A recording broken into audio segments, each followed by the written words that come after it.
I mean, you touched earlier in this conversation on birth trauma and the parallel I draw to how are we bringing incoming chiropractic students into this world of chiropractic?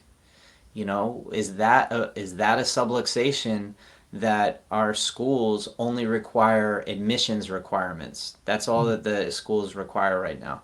There's admissions requirements, and is it a subluxation that the schools are the only ones that are really doing the outreach to attract the students in? Mm, And they have quotas they have to meet. They have overhead. They have right. staff. They have so many other agendas that interfere with centering the student in their mind and caring enough for that student to be successful. You know, there's been plenty of published papers on how you graduate with 50 students in your chiropractic graduating class, and in 5 years only five of you are left or 10 of you are left, and in chiropractors eat their young. All these things have been perpetuated decade after decade, and it's like Hmm.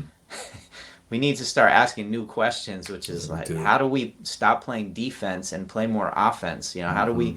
stop how do we stop placing all of these defensive, like, we need to keep drugs out of chiropractic, we need to Hmm. um, prevent schools from closing, to like, how do we represent chiropractic better to the public? How do we create a positioning of the profession in the eyes of the general public in the schools? You know, I Hmm. just had a baby about a year and a half ago, and when we go to the library, there's about 50 books on dentists and doctors for little 1 to 2 year olds. There's not a single one for chiropractors. Hmm. And that book could be created by a chiropractic student in probably, or a chiropractic student club in probably like one semester.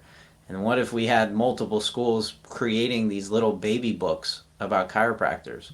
I'm just saying, Sheesh. there's like so many gaps in Yeah, our understanding of what it is going to take to reach, the public I, with who we are.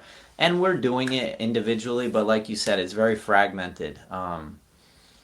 and But it it's all it all comes from right in this center here, and it's all going out, which is beautiful. But it, comes it from needs to the come back. vast. It says vast right there over your heart, right? Yeah, vast, macro, Yes. micro, And vast. and Yep. I have like a tree of life. Yes. Okay. So Sweet.